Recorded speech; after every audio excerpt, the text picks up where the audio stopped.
Hello all, welcome to EduTap YouTube channel. In this particular lecture, we are going to cover a very important topic of Indian polity, anti defection law. देखिए, anti defection law बहुत important topic माना जाता है prelims examination के लिए भी और mains examination के लिए भी। और यहाँ पर इस लेक्चर में हम इस टॉपिक की सारी जो गहराइयाँ हैं उनको कवर करेंगे और कोशिश ये करेंगे कि ये टॉपिक हमारा कंप्लीट हो जाए। लेक्चर शुरू करने से पहले मैं आपको कहना चाहूँगा कि आप लोग हमारा यूट्यूब चैनल सब्सक्राइब कर लें अगर आपने अभी तक सब्सक्राइब नहीं किया है तो, क्योंकि हमारे जो डिफरेंट वीडियोस हैं कंटेंट के, स्ट्रेटजी के, उनके बारे में आपको टाइम टू टाइम अपडेट मिलती रहेगी। इसके साथ साथ you can also join our Telegram channel, जहाँ पर आपको हमारे हर एक लेक्चर की पीडीएफ एंड जो अपडेट्स हैं लेक्चर्स की वो आपको टाइम टू टाइम मिलती रहेंगी। ठीक है, शुरुआत करते हैं लेक्चर की। हमारा टॉपिक है आज का एंटी डिफेक्शन लॉ। देखिए, जो एंटी डिफेक्शन लॉ है इसकी जो शुरुआत है वो कहीं ना कहीं 1960s के एंड में होनी शुरू हो जाती है। होता क्या है कि देखो, अगर आप देखें इंडिया में डेमोक्रेटिकली इलेक्टेड जो लेजिस्लेचर्स हैं वो एमपी बनते हैं, एमएलए बनते हैं। और जब ये एमपी एमएलए एक पार्टी की सीट पर चुनाव लड़ते हैं और चुनाव जीतने के बाद उस पार्टी से ये डिफेक्ट कर जाते हैं, किसी और पार्टी में शामिल हो जाते हैं, तो उससे हमारी जो डेमोक्रेटिक स्टेबिलिटी है वो अफेक्ट होती है। तो इसी स्टेबिलिटी को प्रोटेक्ट करने के लिए और डिफेक्शन को रोकने के लिए 52nd अमेंडमेंट एक्ट लाया गया इन 1985। जो राजीव गांधी गवर्नमेंट थी वो 52nd अमेंडमेंट लेकर आती है टू कॉन्स्टिट्यूशन 1985 में।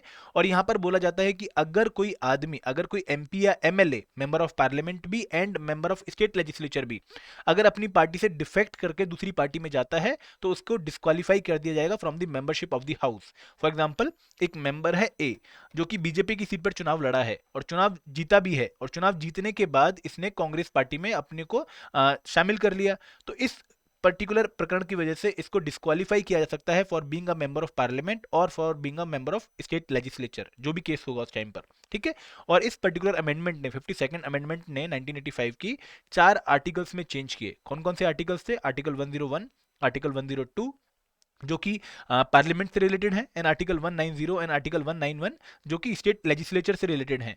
इसके साथ साथ इस अमेंडमेंट ने एक नया शेड्यूल हमारे कॉन्स्टिट्यूशन में ऐड किया जो था 10th शेड्यूल। देखिए, अभी तक हमारे कॉन्स्टिट्यूशन में आपको पता है कि ओरिजिनली 8 शेड्यूल थे। 9th शेड्यूल जो था वो फर्स्ट अमेंडमेंट के थ्रू ऐड किया गया था इन 1951। ठीक है, और ये जो 10th शेड्यूल है इसको ऐड किया गया बाय 1985। इसके बाद 2 और शेड्यूल ऐड होंगे पंचायत के एंड म्यूनिसिपैलिटीज के। ठीक है, तो ये एक्ट आपको एंटी डिफेक्शन लॉ में आपको क्या क्या याद रखना है? कौन सी अमेंडमेंट है? 52nd amendment act of 1985। कौन से 4 आर्टिकल में चेंज किया गया है? 101, 102, 190 एंड 191। ये किस पर्टिकुलर मेंबर को डिस्क्वालीफाई करने के लिए प्रोविजन देती है? पार्लियामेंट के मेंबर को भी और स्टेट लेजिस्लेचर्स के मेंबर को भी। और नया शेड्यूल कौन सा ऐड हुआ है? 10th schedule. ठीक है, अब इसके प्रोविजन क्या है? देखिए, ये कहता है कि हम कुछ ग्राउंड्स ऑफ डिस्क्वालिफिकेशन प्रिस्क्राइब कर रहे हैं, और अगर एक एमपी या एमएलए उन ग्राउंड्स पर खरा उतरता है तो उसको डिस्क्वालीफाई कर दिया जाएगा from the membership of the house. अब ये 4 ग्राउंड इन्होंने बताए। पहला ग्राउंड क्या था कि if an elected member gives up his membership of a political party voluntarily.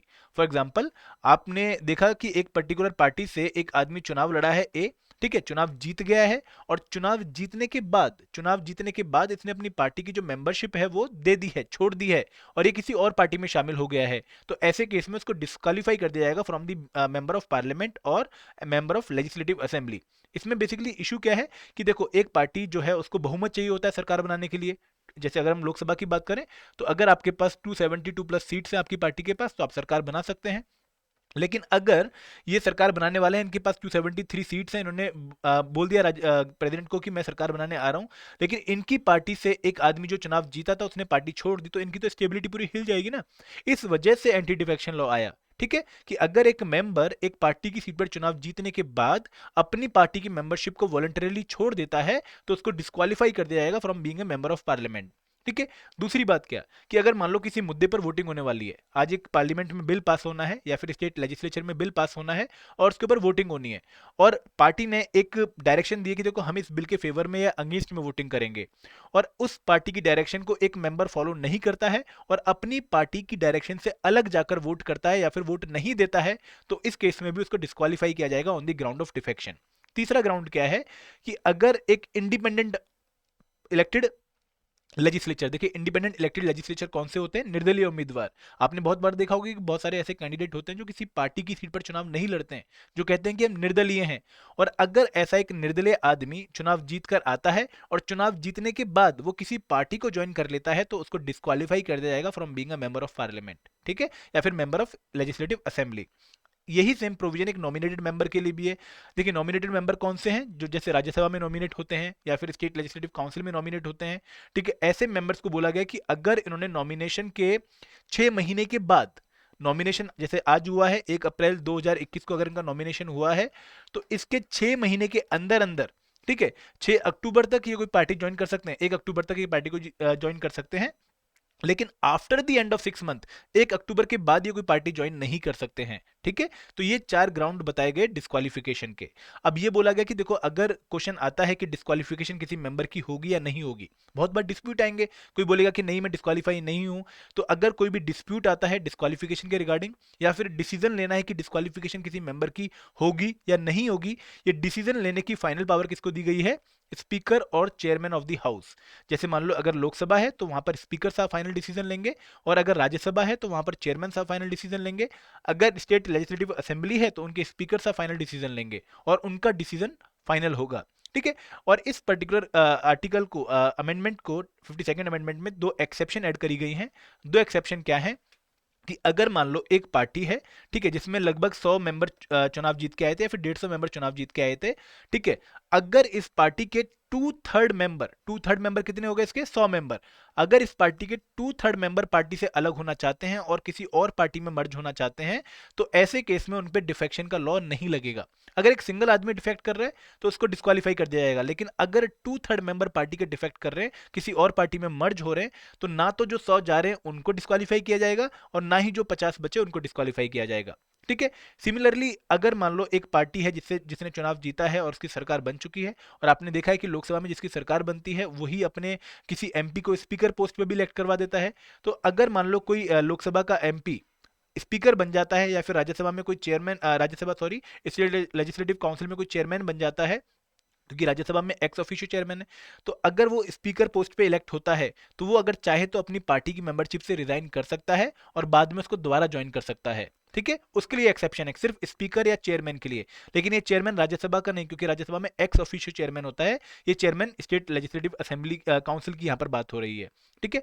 आगे बढ़ते हैं। अब इंपॉर्टेंट पॉइंट्स जो आपको याद रखने हैं रिगार्डिंग एंटी डिफेक्शन लॉ। पहला पॉइंट तो आपको ये ध्यान में रखना है कि अगर कोई भी इशू आता है रिगार्डिंग डिस्क्वालिफिकेशन, कोई भी क्वेश्चन आता है, तो वहां पर जो presiding officer of the house है, ठीक है, उसका डिसीजन फाइनल होगा। लेकिन एक इंपॉर्टेंट केस है क्योतो होलोहन केस 1993। इस क्योतो होलोहन केस में सुप्रीम कोर्ट ने एक जजमेंट दी जहां पर बोला कि जो डिसीजन है स्पीकर का, चेयरमैन का, या फिर लोकसभा स्टेट लेजिस्लेटिव असेंबली के स्पीकर या स्टेट लेजिस्लेटिव काउंसिल के चेयरमैन का, it is subjected to judicial review. मतलब उनके डिसीजन के अगेंस्ट आप सुप्रीम कोर्ट में जा सकते हैं और सुप्रीम कोर्ट चेक कर सकता है कॉन्स्टिट्यूशनलिटी ऑफ द डिसीजन, ठीक है। इसके साथ साथ एक और बात सुप्रीम कोर्ट ने बोली कि देखो इस पर्टिकुलर केस में क्या बोला गया था कि जो स्पीकर साहब हैं वो डिसीजन लेते टाइम कहीं ना कहीं अपनी पार्टी को फेवर कर सकते हैं और अपोजिशन पार्टी को टारगेट भी कर सकते हैं, क्योंकि स्पीकर जनरली एक पार्टी का होता है, ठीक है। तो अब सुप्रीम कोर्ट ने क्या बोला कि देखो सुप्रीम कोर्ट ने ये जजमेंट दी कि स्पीकर जो पोस्ट है वो काफी इंपॉर्टेंट पोस्ट है, काफी हाई पोस्ट है, डिग्निटी वाली पोस्ट है, तो हम उस पर ये इल्जाम नहीं लगा सकते कि वो पॉलिटिकल बायस के थ्रू डिसीजन लेगा। एक और खास बात क्या है एंटी डिफेक्शन लॉ की, कि यहाँ पर कोई टाइम लिमिट प्रिस्क्राइब नहीं कर रखी है जिसके अंदर अंदर प्रिसाइडिंग ऑफिसर को अपना डिसीजन लेना है। फॉर एग्जाम्पल अगर आज किसी एमपी पर या एमएलए पर डिफेक्शन का चार्ज लगता है तो ये कोई टाइम लिमिट नहीं बताता है कि इतने टाइम के अंदर अंदर स्पीकर साहब को या फिर चेयरमैन साहब को अपना डिसीजन सुनाना पड़ेगा। अब देखिए एंटी डिफेक्शन लॉ के रिगार्डिंग जितने भी रूल बनेंगे उनको बनाने की पावर किसको दी गई है, presiding officer of the house को। लेकिन बोला गया है कि जो प्रिसाइडिंग ऑफिसर रूल बनाएगा उनको हाउस के सामने पेश किया जाएगा 30 दिनों के अंदर अंदर, और हाउस उन रूल्स को मॉडिफाई कर सकता है, अप्रूव कर सकता है या फिर डिसअप्रूव भी कर सकता है। एक और बात कि जैसे मान लो आज एक एमपी ने अपनी पार्टी छोड़ के, जीता है ये एमपी और इसने अपनी पार्टी छोड़ के कोई और पार्टी शामिल कर ली, तो ऐसा नहीं कि ये ऑटोमेटिकली डिस्क्वालीफाई हो गया, ऐसा नहीं होता है। इसके अगेंस्ट कोई दूसरा एमपी कंप्लेंट करेगा, उसके बाद सुनवाई शुरू होगी, तो इमीडिएट इफेक्ट नहीं है एंटी डिफेक्शन लॉ का, ठीक है। अब मैंने आपको पूरा एंटी डिफेक्शन लॉ बता दिया है, अब हम कुछ क्वेश्चंस प्रैक्टिस करते हैं। पहला question, which among the following is the final authority to decide on the question on disqualification under anti defection law in India. 4 option दिए गए हैं, high court, president of India, minister of parliamentary affairs, presiding officer of the house. किसको बोला गया है कि you are the final authority to decide on the question on disqualification under anti defection law? और ये किसको दिया गया, आप सबको पता है कि presiding officer of the house. Lok Sabha के केस में स्पीकर, राज्यसभा के केस में chairman, same case with state legislative assemblies, ठीक है। आगे बढ़ते हैं, सेकंड क्वेश्चन देखते हैं। Who among the following can be disqualified as a member of parliament on the ground of defection. इनमें से किसको डिस्क्वालीफाई किया जा सकता है as a member of parliament defection के ग्राउंड्स पर? Independent member joining any political party any time after election, बिल्कुल सही बात है। Nominated member joining any political party before, before नहीं था वहां पर, आफ्टर था।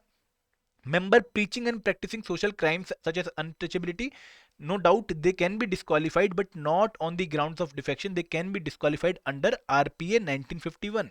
ठीक है, तो यहाँ पर ऐसे क्वेश्चंस भी आपसे ट्रिकी पूछे जा सकते हैं। Member going out of his party as a result of merger of the party with another party, नहीं, ये ग्राउंड नहीं है, आपने एक्सेप्शन देखी थी ये। तो पहला वाला ऑप्शन जो है वो करेक्ट ऑप्शन है, बाकी सारे ऑप्शन गलत हैं। ठीक है, लास्ट क्वेश्चन देखते हैं आज का। Consider the following statement. दो स्टेटमेंट आपको दी गई हैं। पहली स्टेटमेंट क्या है?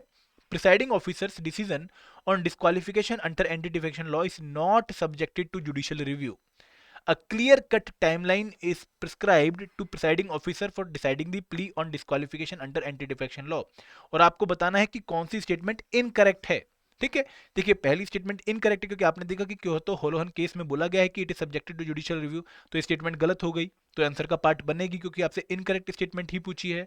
A clear cut time limit prescribe नहीं करी गई है, आपने पढ़ा है वो भी, तो ये भी स्टेटमेंट गलत है और हमारे आंसर का पार्ट बनेगी। तो आंसर क्या आएगा? बोथ 1 और 2, क्योंकि दोनों ही स्टेटमेंट इनकरेक्ट हैं। ठीक है, तो ये था एक अगेन एक important lecture anti defection law का। आई होप कि आपको समझ आया होगा। कोई भी क्वेरी है, कोई भी डाउट है, you can comment below the video. उसके साथ साथ आप कॉल कर सकते हैं 8146207241 पर, या एक मेल ड्रॉप कर सकते हैं hello@edutap.co.in पर। This is all from my side friends, thank you very much. जय हिंद, जय भारत।